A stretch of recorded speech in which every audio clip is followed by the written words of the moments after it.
রাজ্যের নতুন ডিজিপি সঞ্জয় মুখোপাধ্যায়। গতকাল রাজীব কুমারকে সরায় নির্বাচন কমিশন। বিবেক সাহায়, সঞ্জয় মুখোপাধ্যায়, রাজেশ কুমারের নাম পাঠায় রাজ্য। গতকাল জানানো হয় যে বিবেক সাহায় নতুন ডিজিপি হচ্ছেন।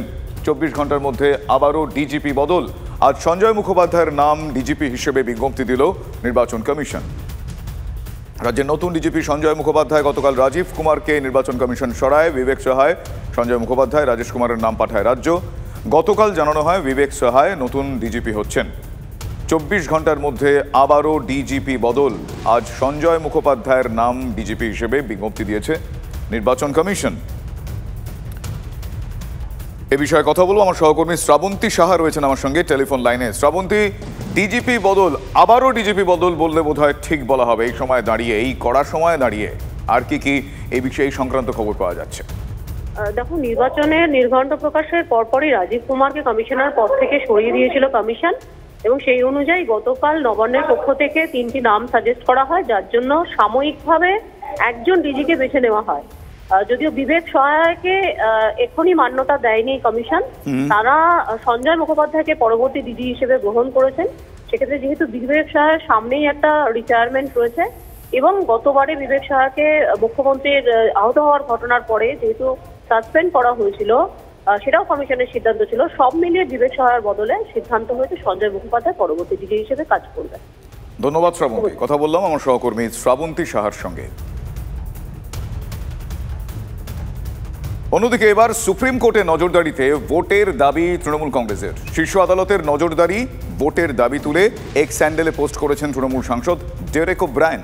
তিনি লিখেছেন, বিজেপি রাজনীতি কমিশনের মতো প্রতিষ্ঠানকে নষ্ট করছে, কমিশনকে বিরোধীদের বিরুদ্ধে ব্যবহার করা হচ্ছে।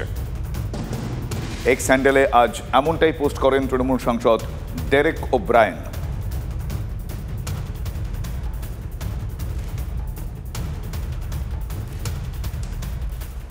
এইবারে বিজেপি রঙ্গুলি হেলনে নির্বাচন কমিশনের পরিচালিত হওয়াটা এতটাই প্রকট হয়ে গেল নির্বাচন ঘোষণার প্রথম 3 দিনের মধ্যেই, যে আমরা আতঙ্কিত যে এই নির্বাচন কখনো নিরপেক্ষ হতে পারে না। তাই আমরা দাবি করেছি সুপ্রিম কোর্ট মনিটরড নির্বাচন ভারতবর্ষে হওয়া উচিত, যাতে করে ভারতবর্ষের মানুষ নির্বাচন প্রক্রিয়ায় তাদের সর্বশ্রেষ্ঠ সাংবিধানিক অধিকার নিরপেক্ষভাবে প্রয়োগ করে একটা নিরপেক্ষ নির্বাচন ব্যবস্থার মধ্যে দিয়ে, এবং ভারতবর্ষের একটা সরকার প্রতিষ্ঠিত হয়। আমি ডেরেক ওব্রায়েনকে বলবো, অত ঝামেলা করার দরকার নেই। বাজার থেকে একটা মোটা গাবদা খাতা নিয়ে গিয়ে মুখ্যমন্ত্রীকে দিতে, উনি ওখানে নতুন সংবিধান রচনা করে দিক। ওর যেটা লিখবেন ওটাই সংবিধান হবে ভারতবর্ষের। অসুবিধে কী আছে? ডেরেকবাবু ওটা কারেকশন করবেন, ইংরেজিতে ট্রান্সলেশন করবেন। মুখ্যমন্ত্রী বাংলায় লিখবেন, উনি ইংরেজিতে ট্রান্সলেশন করবেন।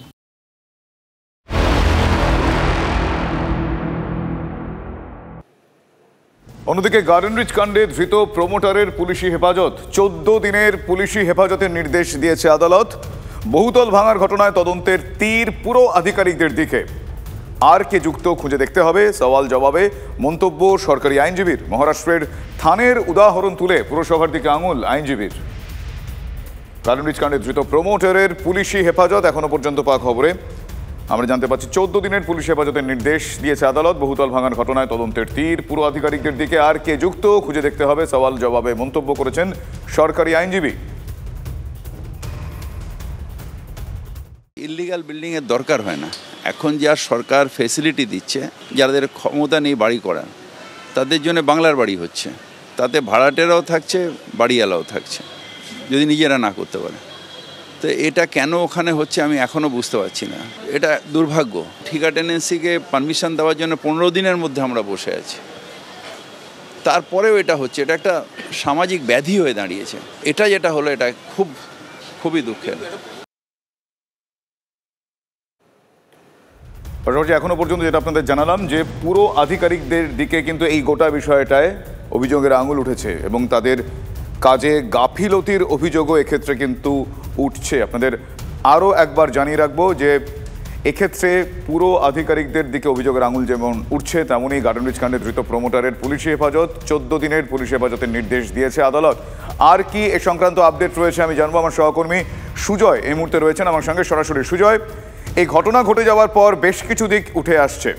আমরা আগেও এই প্রশ্ন তুলেছি, এখনও প্রশ্ন তুলছি যে এই ঘটনা ঘটে যাওয়ার পর কেন টনক আগে কেন ব্যবস্থা নেওয়া যায় না, সেই উত্তর সময় বলবে। কিন্তু এখনো পর্যন্ত এই গার্ডেন রিচ কাণ্ডে এই অপ্রীতিকর ঘটনা, আমি কোট আনকোট অপ্রীতিকর ঘটনাই বলবো, এরপর আর কি আপডেট রয়েছে?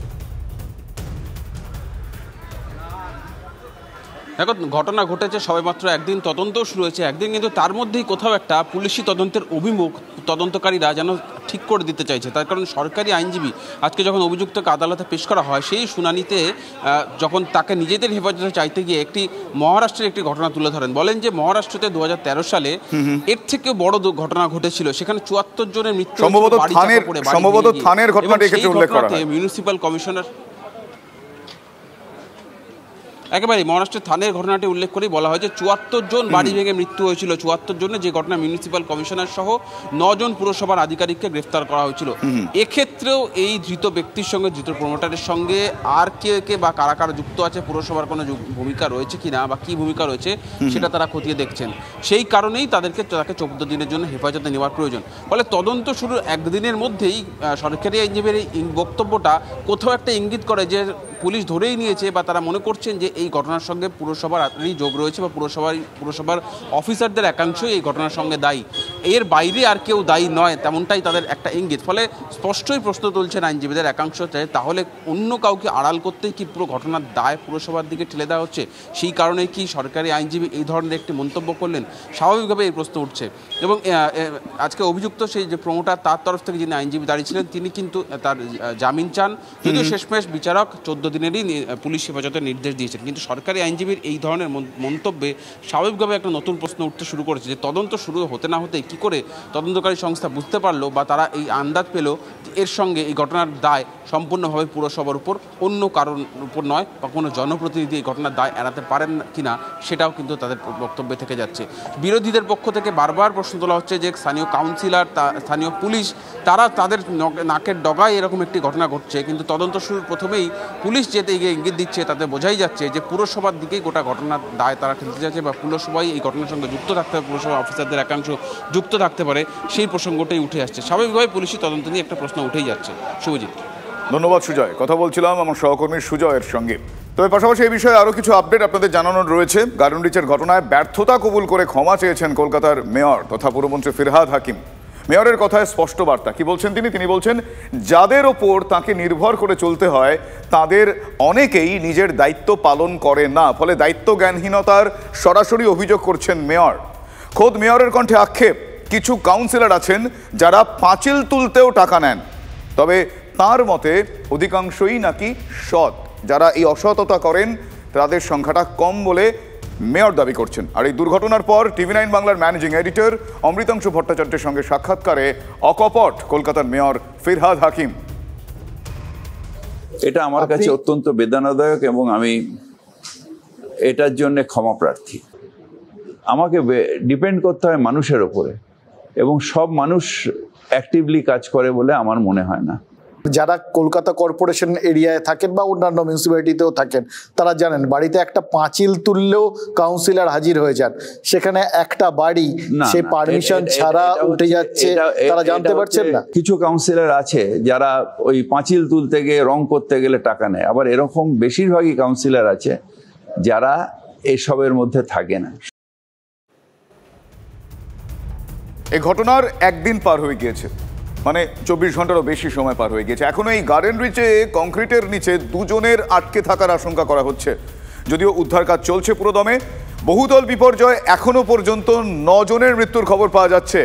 রাত পর্যন্ত উদ্ধার কাজ চালিয়ে 10 জনকে বের করে আনে NDRF। রাতে আলোর অভাবে সাময়িকভাবে উদ্ধার কাজ বন্ধ রাখা হয়। এখনো কংক্রিটের নিচে 2 জন আটকে রয়েছেন বলে অনুমান উদ্ধারকারীদের। আমার সহকর্মী সুশোভন এই মুহূর্তে রয়েছেন আমার সঙ্গে সরাসরি।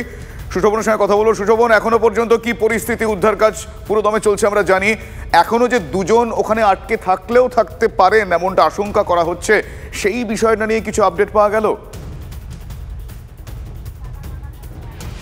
দেখো তাদেরই মূলত খোঁজার কাজ ইতিমধ্যেই শুরু হয়েছে। তোমায় দেখাবো যে একেবারে যে দূরে তুমি দেখতে পাচ্ছ যেই জায়গায়, সেই জায়গায় এনডিআরএফ কাজ করছে।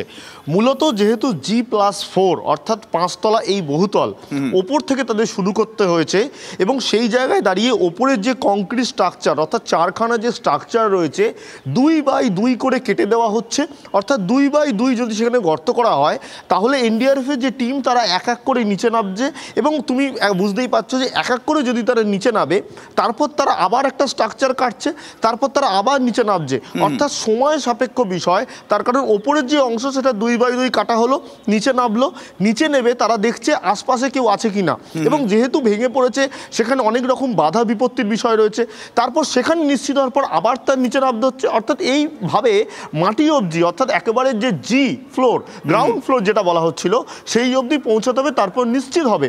অর্থাৎ গতকাল আমরা দেখেছিলাম দিনভর এই কাজ হয়েছে, আজকেও সকাল থেকেই কাজ হচ্ছে এবং এই মুহূর্তে দাঁড়িয়ে তারা কিন্তু প্রায় যে দ্বিতীয় তল সেখানে পৌঁছাতে সক্ষম হয়েছে। অর্থাৎ এই যে একেবারে নিচ অবধি যদি যেতে হয় তাহলে আরও সময় লাগবে। অসুবিধা হলো দৃশ্যমানতার অভাব। এই দৃশ্যমানতার অভাব যখন পূরণ হবে বা আবার যখন আগামীকাল সকাল হবে তখন কিন্তু কিছুটা হলে সুবিধা হবে। তাই দুখানা যে দেহ এখনো পর্যন্ত যে মনে করা হচ্ছে দুজন আটকে থাকার যে আশঙ্কা করা হচ্ছে এখনো পর্যন্ত, আমরা এখনো পর্যন্ত দুজন আটকে থাকার আশঙ্কা করা হচ্ছে বলে জানতে পারছি। তাদেরকে আমরা আশা রাখবো সুষ্ঠুভাবে তাদেরকে উদ্ধার করা যাবে। ধন্যবাদ সুশোভন। আমি কথা বলছিলাম সহকর্মী সুশোভনের সঙ্গে। এখনো দুজন আটকে থাকলেও থাকতে পারেন সেখানে এমনটা আশঙ্কা। উদ্ধার কাজ পুরোদমে চলছে কিন্তু আলোর কিছু অভাব, বেশ কিছু পারিপার্শ্বিক সমস্যার সম্মুখীন হচ্ছেন উদ্ধারকারীরা, কিন্তু সব প্রতিবন্ধকতাকে উতরে তারা এই উদ্ধার কাজে নিজেদেরকে নিয়োজিত করেছেন। উদ্ধার কাজে তারা এই মুহূর্তে সামিল। আমরা সেই ছবিও দেখালাম, আমার সহকর্মী সুশোভনের কাছ থেকে সেই আপডেটও আমি নিলাম।